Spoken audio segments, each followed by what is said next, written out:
ବିଜୁଳି ଶକ୍ତିର ଉଦ୍ଭାବନ।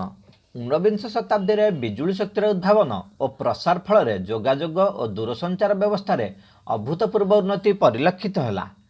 1837 ଖ୍ରୀଷ୍ଟାବ୍ଦରେ ଇଂଲଣ୍ଡର ଚାର୍ଲସ ହ୍ୟୁଟଲେ ଓ ଆମେରିକାର ସାମୁଏଲ ମୋର୍ସ ନିଜ ନିଜ ଦେଶରେ ବିଦ୍ୟୁତ୍ ଶକ୍ତିସମ୍ପନ୍ନ ଟେଲିଗ୍ରାଫ ବ୍ୟବସ୍ଥା ଆରମ୍ଭ କଲେ। ମାଇକେଲ ଫାରାଡେଙ୍କ ନୂତନ ବିଦ୍ୟୁତ୍ ଚୁମ୍ବକୀୟ ତତ୍ତ୍ୱ, 1878 ଖ୍ରୀଷ୍ଟାବ୍ଦରେ ଉଦ୍ଭାବିତ ଟମାସ ଏଡିସନଙ୍କ ବୈଦ୍ୟୁତିକ ଆଲୋକ, ସିନେମା ଓ ଫୋନୋଗ୍ରାଫ, 1876 ଖ୍ରୀଷ୍ଟାବ୍ଦରେ ଗ୍ରାହାମ ବେଲଙ୍କର ଟେଲିଫୋନର ଉଦ୍ଭାବନ ଓ 1895ରେ ମାର୍କୋନିଙ୍କର ରେଡ଼ିଓ ଉଦ୍ଭାବନ ଆଦି ଶିଳ୍ପ ବିପ୍ଳବର ଯୁଗାନ୍ତକାରୀ ଅବଦାନ। 1840ରେ ଇଂଲଣ୍ଡରେ ପ୍ରଚଳିତ ହୋଇଥିବା ପେନି ଡାକ ପ୍ରଥା ଯୋଗାଯୋଗ କ୍ଷେତ୍ରକୁ ଅଧିକ ଉନ୍ନତ କରିଥିଲା। କୃଷି ବିପ୍ଳବ। କୃଷି ବିପ୍ଳବ ଯୋଗୁଁ କୃଷି କ୍ଷେତ୍ରରେ ମଧ୍ୟ ଦେଖାଦେଇଥିଲା ବୈପ୍ଳବିକ ପରିବର୍ତ୍ତନ।